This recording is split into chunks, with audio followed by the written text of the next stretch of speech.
19-year-old Ulysses Sanders isn't shy about the demons that brought him here. Been locked up 4 years. Beat up my mama boyfriend, and I took his money. Sanders says his uncontrollable anger comes on without warning. He hopes school and counseling at Pendleton will quiet his rage. 2 years ago, before the facility made major changes in programs and security, Sanders was part of this attack on staff. We was all in the room, and then one of the offenders came out for a shower. That was before it was all locked down like this.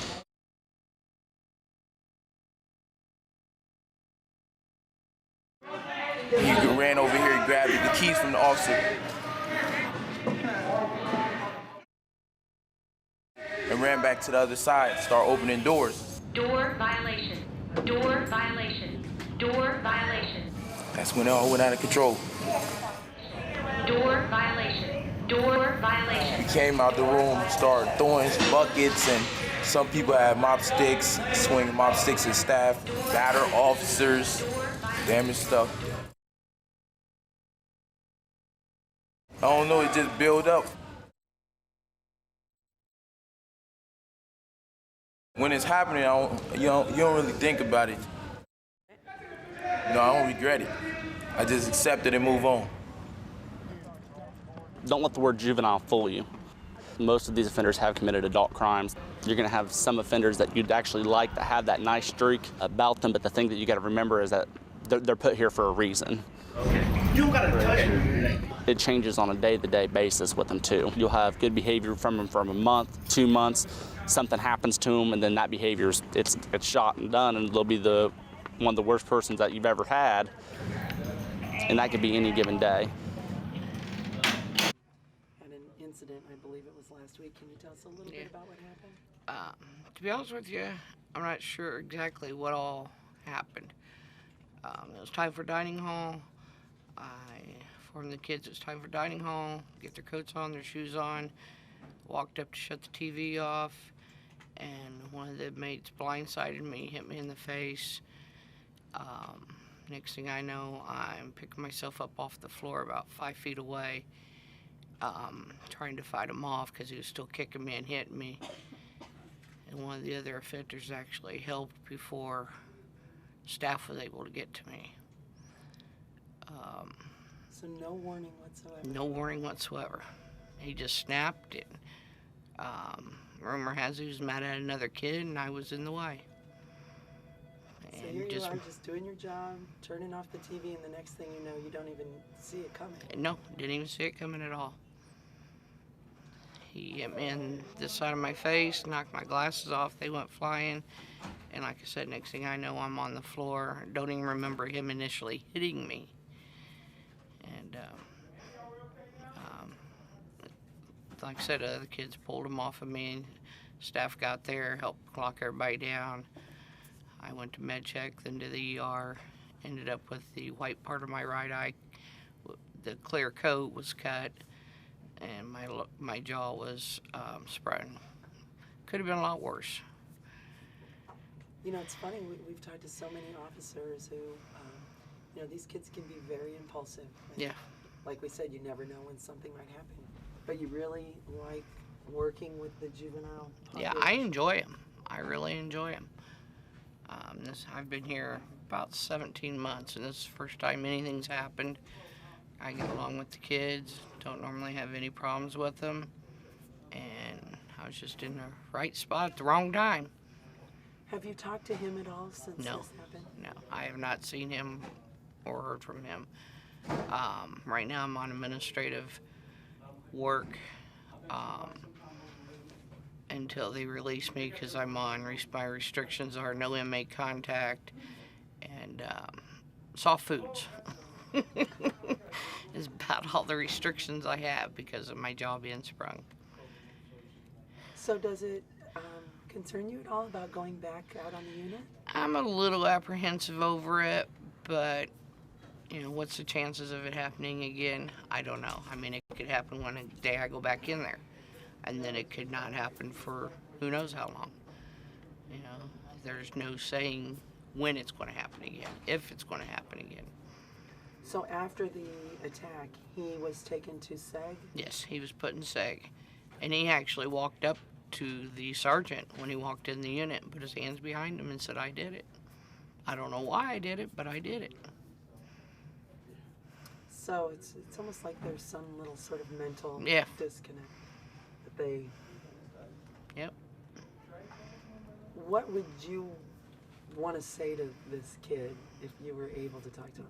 Just, why? What was going on in his... I'd like to know what was going on in his head when he did it, as to why.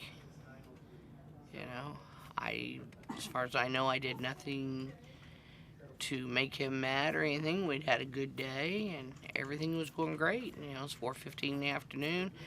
They'd all been complaining they were hungry, and I would have thought he would have been excited to go to dinner. Instead, they all got delayed for a while. It's amazing we found out about your case because when we were in SEG, we didn't know who he was, but he was asking us to come over to his cell. And he told us a story about how, I beat up a big male officer who was much bigger than me. And does that surprise you that he would make up that story? I don't know. To be honest with you, I don't know. Like I said, I don't know what was going through his head, and where he got a big male officer is beyond me. I think there's a lot going on in his mind that isn't quite there. What would you want people to know about these kids that you work with day in and day out? For the most part, all of them are good kids. They've got their problems, but most part, I think they're all good kids, and you just, got to go with the flow, try and keep your eyes open at all times, see what's going on around you, Only thing I can say is, watch who's behind you, because like this, I didn't see him coming. I just walked up, like I said, went to shut the TV off, and he was behind me, come up behind me, and I didn't see him coming. Are you surprised at all that it was another offender who helped assist you? No, I'm not. Because like I said, I get along pretty good with all of them. And they're all, a lot of them, especially me being a female, don't like the fact that they hit females. And so therefore, it's like you always hear them say, the males, you hit another male, that's one thing, but don't hit a female. That's interesting. So they're kind of protective of the female officers.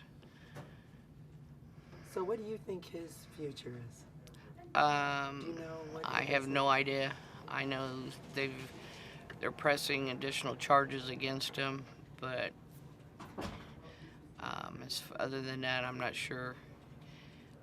I know he was on release level to get out of here. It was just a matter of a couple weeks, 2-3 weeks. Other than that, he'll probably end up going across the street for a while. So he was that close Yeah. to getting out. Yep. Not now. He'll be here for a while. Any final words you want to say for people who go, oh my gosh, what a dangerous job, and I think It just takes a special person to do it, to be here. Not just anybody can do this. Like I said, I've replayed it in my head to see if there's anything different I could have done. You never know when it's going to happen, especially when they blindside you. There's no way you can even protect yourself. Do you like being a corrections officer? Yeah, I do. I have a good time. Well, good luck in the healing process. Yep, it just take time to get all the bruises and everything away. So how long will you be on administrative duty? Do you know when you'll be back out? I don't know.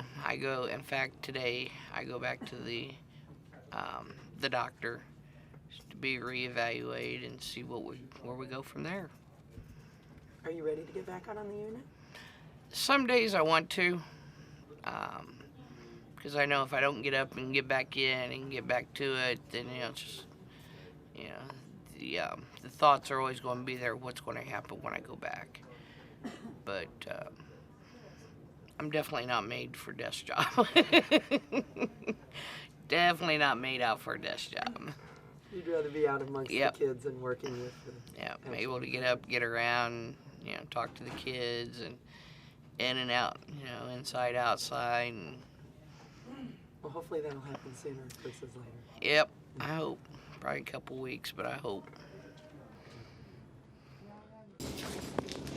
Only black want to say it. But the white still sit up there. It ain't what it is. You need to stop. Okay. We're having a hard time getting somebody to come into SEG right now. Stop. Fool down here. Oh. Calm down. Calm down. Stop kicking my door. Stop. Stop. Stop. Stop.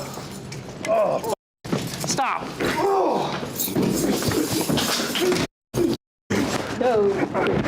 Told you to stop, didn't I? Don't fight. Don't fight. Don't fight. Relax. Relax and we'll relax. Relax and we'll relax. Put your hand there. Just Get the relax. shackles. Put the shackles on. You don't have to bend my hand like that, dog. I swear to God. I'm not going. I don't know where he was coming from. He got sent here for a criminal act and intimidation on officers and staff. Relax. I'm relaxed. It's a little scary because you don't know who or what might get hurt. We had an offender that went to the hearing, for his counselor and everything else to get his level. He didn't get his level that he wanted, so this is the reaction that he does get. I'm not. I refuse. Oh, my damn mama, I refuse. What happened was he's combative and he started kicking on the door, resisting, and becoming aggressive. He was administrative OC. It's a pepper spray. It stopped him instantly. It's a 30 to 40 second burn for him. Really hot, like jalapenos. If you ever bit into one of those, how your nose starts. Same effect, but like 1,000 times greater. Man, the f***, come on, intimidate these, I didn't do shit to these nothing. Once he is secured, the leg irons were replaced with him, and then he is placed into the shower for decontamination. We're gonna pick you up and you're gonna get on your feet, you understand me? We gonna walk or we gonna carry? Which one? You gonna walk or we gonna carry? Okay, ready, get up. Sergeant Brian Cooley knows exactly how impulsive teens can be. Juveniles are much more dangerous than adults. It's very dangerous for staff. If staff are not on their toes around these kids, staff will get hurt. It's very, very easy for them to get caught up in a situation and have it just explode on them with no notice at all. Here, stop, pick, lift your foot up. Lift your foot up. It's their own time. If they want to stay a long time, they will stay. If they want to stay a short time, they will stay a short time. But it's all due to them. It's all how they want to react with themselves. Once he does calm down and we can stand there and read him his OC administrative warning, then we'll continue with the decontamination. As long as he's combative like that, that is on him. We will decontaminate him as soon as he becomes non-combative.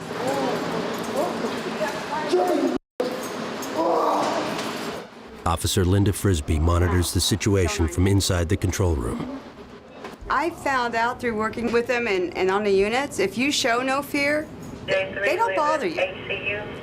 They will intimidate officers that are not strong.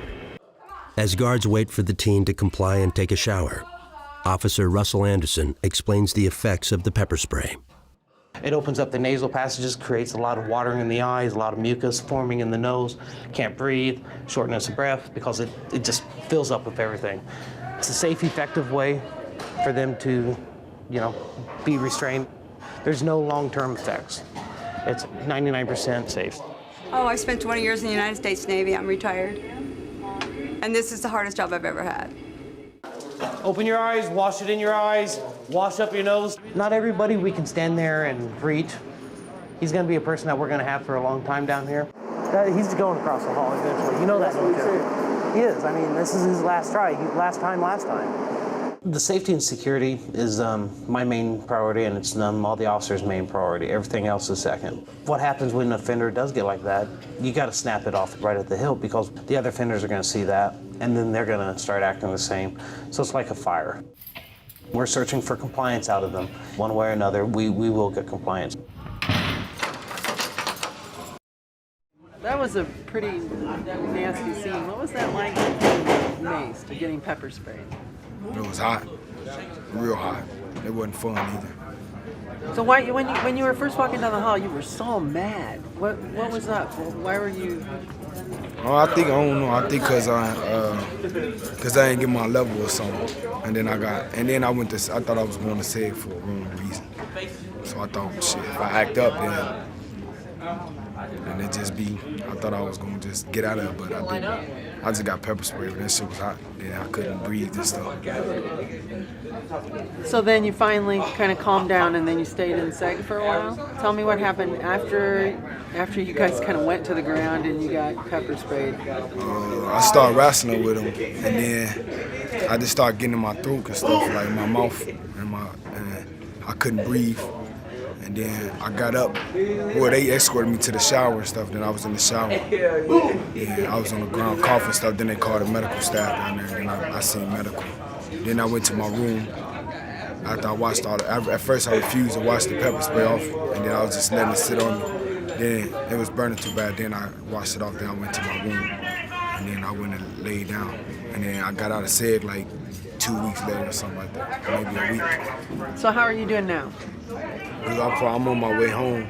I'm on the interstate compact to go home to a different state.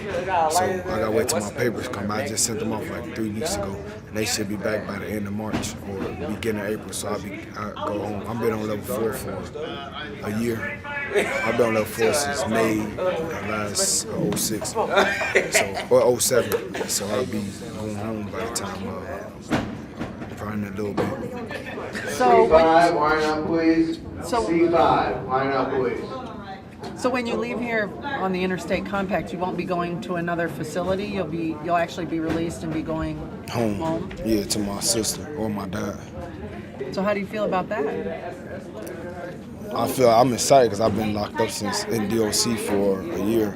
And I was in Arizona at Kansas State Academy ROP for 2 years almost.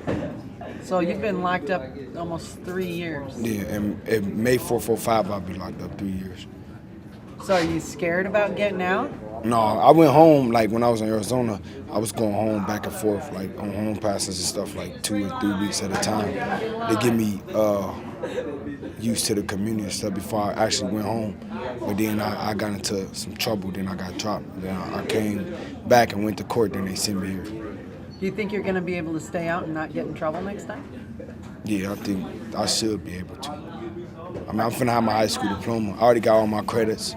I take my GQE test Wednesday, and I graduate by. If I pass my GQE test, I'll graduate. I already got my credits and stuff, so I think I'll be good. I've been applying for my college and my FAFSA stuff. So you're gonna apply for financial aid and try and go to school, try and go to college? What do you want to do? I was gonna major in criminal justice, but I don't know. I might do it in nursing or something now. Cause my sister, she majored in criminal justice. She says not a lot of jobs in that field where she stay in Minnesota, but so she going back to get another 2-year degree in nursing. So she got a bachelor's degree now, and I probably get my bachelor's degree in nursing. So I will have to go back to school and do it. She sounds like she's a good role model. Yeah, and then I got all my brothers and sisters went to school and graduated. So I got a twin brother too. He in school. He graduated this year, I think, or next year. I was ahead of him by a year. Me and my other sister. But yeah, she doing good on her own. She only got one kid, a daughter. So what made you start getting in trouble in the first place?